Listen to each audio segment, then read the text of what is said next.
최근에 이제 공지천을 많이 걸었어요. 걷다 보니까 약사천에 오리도 있고 그다음에 가마우치 그리고 원앙도 보게 됩니다.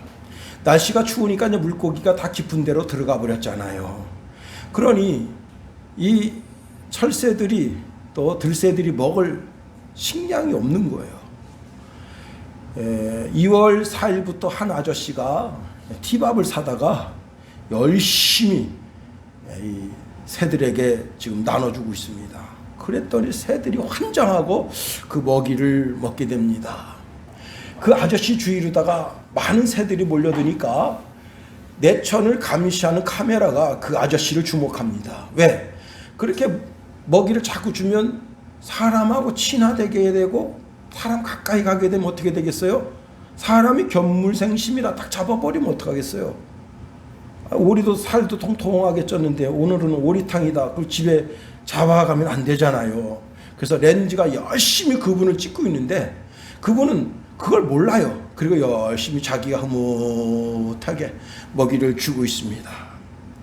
렌즈 감시 카메라 렌즈는 그 지역에 있는 새만 감시할 수 있어요. 그러나 하나님은 온 세상 모든 철새를 다 감시하고 계십니다. 하나님은 자연 법칙을 주셔서 자연 법칙을 이 세상 속에 흐르게 하시고 그러면서도 새들뿐만 아니라 짐승 그리고 사람들까지 다 지키고 보호하고 계시다 하는 사실입니다. 오늘 본문에 예수님께서는 두려워하지 말라 말씀하십니다. 최근에 코로나 때문에 많은 사람들이 사람을 두려워합니다. 손님이 물건 사러 오는 것도 물건 사러 왔으니까 반갑지만 두렵다 이게. 그 사람이 나한테 코로나균을 전파할까 봐. 또 최근에는 이제 그 코로나균이 동물에서 발견됐다잖아요. 그러니 자기 집에서 기르는 애완동물도 두렵다. 어린이 공원에서 엄마 손을 놓쳤던 아이는 평생에 자기가 엄마 손을 다시 놓칠까 봐 두려워합니다. 자, 세상에 이런저런 여러 가지 두려움이 있지만은 가장 강력한 두려움은 뭐니 해도 죽음에 대한 두려움 아니겠어요? 모든 사람들이 죽음에 대한 두려움을 가지고 있는 겁니다. 사람의 육신을 죽이는 두려움, 그것 때문에 신앙이 굴복될 수가 있다는 거예요. 사람은 사람의 육신을 죽일 수가 있어요. 이에 대해서 예수님께서 육신을 죽이는 원인자를 두려워하지 말라는 거예요. 말씀을 주시는데 몸은 죽여도 영혼을 능히 죽이지 못하는 자들을 두려워하지 말고 오직 몸과 영혼을 능히 지옥에 멸하실 수 있는 이를 두려워하라. 무슨 말이에요? 하나님 한 분만 두려워하라는 거예요. 따라서 합시다. 하나님 한 분만 두려워하자. 그렇습니다. 하나님 한 분만 두려워하라 하는 거예요. 여기 두려워하지 말라는 말은 하나님 한 분만을 의지함으로 말미암아 모든 두려움에서 벗어나라는 거예요. 사람이 내 삶 앞에 어떤 올무를 가져다 주고 어떤 공포를 가져다 주고 어떤 함정을 파놓았던지 그 두려움을 극복하라는 거예요. 왜? 하나님을 신뢰한다면, 우리가 하나님을 두려워한다면 그 사람은 이 세상에 그 무엇도 두려워할 필요가 없다는 거예요. 그러시면서 예수님의 참새에 대한 이야기를 하십니다. 29절에 보니까 참새 2마리가 한 아사로니에 팔리지 않느냐. 그러나 너희 아버지께서 허락하지 아니하시면 그 하나도 땅에 떨어지지 아니하리라 말씀하십니다. 참새 2마리가 한 아사로니에 팔린다는 것은 시장에서 너무 자주 보는 일이에요. 즉 이런 일은 다반사다. 당시 한 아사리온은 로마 화폐 단위로서 노동자의 하루 품삯에 해당하는 한 데나리온의 16분의 1의 가치에 해당됩니다. 그래서 제가 계산을 해봤어요. 얼마가 되느냐. 하루 일당이 12만 원이라면 한 마리가 3,750원이에요. 2마리가 7,500원이에요. 참새 2마리 7,500원이 비싸죠, 그죠? 닭 한 마리면 3,750원이면 뭐 그 정도면 적당한 가격이 될 수 있을 것 같아요. 두 마리에 7,500원에 샀다. 할인닭, 깨끗한 닭, 좋은 닭을 7,500원에 샀다. 예? 우리가 늘 뭐 시장에서 그렇게 사니까. 예. 그런데 그 하나도 땅에 떨어지지 아니하리라 말씀하십니다. 사냥꾼이 참새를 보고 할시를 딱 당기는 거예요. 오늘날은 이제 공기총이 되겠습니다. 자, 공기총으로다가 새를 렌즈로다가 딱 보면서 조종하니까 아주 더 정확하죠.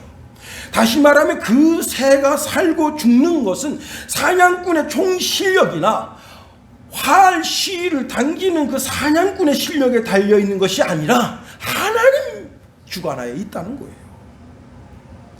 다시 말하면 그 참새가 그날 죽고 사는 문제도 하나님이 주관하신다 하는 겁니다.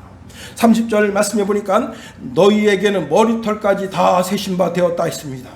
여러분, 우리 집에서 가장 머리털에 관심 깊게 가지는 사람이 김성찬입니다. 저는 까짓거면 빠지건 더 있거나 말거나 하나님 주신 대로 산다. 머리가 또 희끗희끗하면 어떠냐.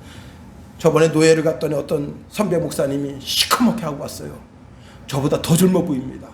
저보다 18살인가 많으신데 저보다 더 젊어 보여요. 제가 깜짝 놀랐어요.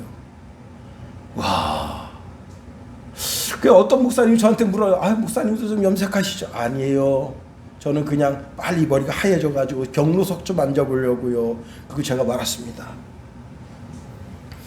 성찬이가 세수하고 난 자리 보면 머리카락이 40-50개 빠져 있어요. 그러니까 두렵지. 아, 이러다가 대머리 되는 거 아니야? 예. 얼마 전 김기수 집사님이 가발하고 오셨어요. 제가 김기수 집사님 몰라봤다니까. 가발하고 오시니까. 특별히 이제 동양인들은 약 머리카락이 12만 개 정도 된다고 합니다. 근데 하루에 50개씩 빠지는 거예요. 이건 다반사야, 다반사. 모든 사람이 50개씩 빠지는 거예요. 그런데 여러분, 머리카락 빠진다고 해서 물론 우리 김성찬이는 관심을 깊게 두지만 여러분 관심 둡니까? 자연스러운 일이에요. 너무 자연스러운 일이에요. 너무 자연스러운 일이기 때문에 우리는 관심을 두지 않아요. 그런데 하나님께서는 머리카락까지 세신다. 다시 말하면 머리카락까지 세신다고 하는 말은 우리가 관심 두지 않는 일에도 하나님 관심 두시는데 우리가 관심 두고 우리가 하나님께 간구하며 기도하는 일에 왜 관심이 없으시겠는가 하는 겁니다. 그러면서 오늘 본문의 말씀을 주시는데 우리가 본문에 있는 말씀을 통해서 세 가지로 한번 살펴보려고 하는 겁니다. 하나님은 아주 작은 일에도 간섭하고 계시다는 사실입니다. 제가 가끔 이제 춘천 중앙시장을 지나는데요. 거기에 보면 수많은 거래가 있습니다. 그 중에 이제 푸성기들을 팔고 있어요. 배추, 파, 마늘, 그것도 깐마늘. 그 다음에 그 옆에 닭고기, 돼지고기, 쇠고기, 계란. 그런 것이 거기서 수도 없이 거래가 이루어지고 있습니다. 자, 그 모든 거래를 저 사람이 오늘 뭐 계란 사는가, 돼지고기 사는가, 쇠고기 사는가, 그거 지켜보는 사람 아무도 없습니다. 왜? 너무 자연스러운 것이기 때문에 그래요. 시장은 또 그래야 되는 거예요. 다반사가 거기서 이루어져야 되는 거예요. 우리는 예수님 당시에 갈릴리 한 시장으로 가봅니다. 자, 시장판에 참새가 놓여 있습니다. 대나무로 만든 조그만 새장에 참새 2마리가 들어있는데, 야, 그건 한 아사리온에 팔리는 거예요. 자, 이 참새를 누가 사갑니까? 조경용으로 집에서 기르려고 사가는 거예요. 그걸 저녁 반찬으로 먹으려고 사가는 사람이 혹 있을까요? 참새 2마리가 짹짹짹 참 거기서 새장 안에서 이쁘게 노는 거 그거 지켜보려고 사가는데 거기에 관심 두는 사람 없습니다. 아, 저 참새가 하나짜리원에 팔렸구나. 그거 관심 두는 사람 없어요. 다시 말하면 그 참새에 살고 죽는 것, 팔리고 팔리지 않는 이런 일에 대하여 사람들은 관심 두지 않는다는 거예요. 그런데 거기에 관심 두시는 분이 있다. 그분이 바로 우리 하나님이십니다. 여러분, 1960년대 말에 중국에서 참새 박멸 운동이 일어났다 아닙니까? 마오가 1958년 스촨성에 가서 농촌을 이렇게 돌아보니까 수많은 참새들이 벼에 달궈들어서 배를 쪽쪽쪽 빨아먹고 있습니다. 그래서 한마디 했어요. 저 새는 해로운 새다. 그랬더니요, 그 뒤에 일주일 뒤에 참새 선멸 총지휘부가 생겼습니다. 여러분, 무식한 놈이 대통령 되면 그렇게 되는 거예요. 응? 무식한 놈이. 그래가지고 참새가 사라지면 70만 명이 먹을 식량이 생긴다. 그래가지고 그 기치하에 전국에 있는 참새를 대대적으로 잡기 시작했어요. 어떤 일이 벌어졌습니까? 메뚜기, 그리고 해충, 수많은 벌레들이 득실득실 되게 되는데 그 후유증이 5년 동안 갔대요. 1958년 그 해 가을부터 3년 동안 3천만 명 굶어 죽었습니다. 참말로. 아주 오래전에 처형 때 경범이가 학교에서 돌아오다가 병아리 한 마리 샀어요. 500원 주고. 잘 길렀습니다. 근데 이게 어느 정도 크다가 그만 병이 걸렸는데 닭 마이코플라즈마라는 병에 걸렸어요. 이 병에 걸리면 그냥 죽어요. 콧물 질질 흘리고. 여러분, 신앙의 닭병 안 걸리기 축원해 드립니다. 그 이상하게 난방이 타고 그러면 목사 설교하는 설교가 자장가처럼 들리는지. 인사 그만해도 되는데. 자, 그러니까 닭이 모이도 안 먹죠. 물도 안 마시죠. 그러니까 경범이가 막 안달복달이 났습니다. 우리 꽂고 죽는다, 꽂고 죽는다. 그래서 할 수 없이 그 처형이 동물병원에 그 닭을 끌고 갔어요. 치킨 10마리 값 나갔습니다. 참말로 여러분, 참새 2마리가 매매되는 여부, 참새 2마리가 살고 죽는 여부는 사람들은 거기에 관심 깊게 두지 않지만 하나님께서는 거기에 관심을 두시고 그것도 주관하신다 하는 겁니다. 이 세상에 하찮은 동물을, 별 볼 일 없는 동물을 그 참새의 운명도 주관하시는 분이신데 하물며 사람이겠는가 하는 겁니다. 29절에서 아주 중요한 단어가 있는데 그게 뭐냐면, 그러나 너희 아버지께서 허락하지 아니하시면이라는 단어가 중요한 단어예요. 다시 말하면 하나님의 개입이나 하나님의 의지가 없이는 안 된다는 거예요. 아주 작은 것이라도, 내 삶에 있어서 아주 작은 것이라도 하나님이 간섭하지 않는 게 없다는 거예요. 야곱의 삼촌 라반의 집에서 거부가 됐습니다. 그리고는 이제 너무 큰 부를 받아 누리게 되어서 야곱이 뜰 끌고 나가는 양떼가 초장을 싹 덮으니까 라반의 자식들이 시기합니다. 그리고는 하는 말이, 야곱이 우리 아버지의 소유를 다 빼앗고 우리 아버지의 소유로 말미암아 모든 재물을 얻었다. 눈빛이 다르고 얼굴 낯빛이 달라지니까 여기다간 큰 봉변당하겠다 생각해서 자기 아내들에게 자초지종을 이야기하고, 그리고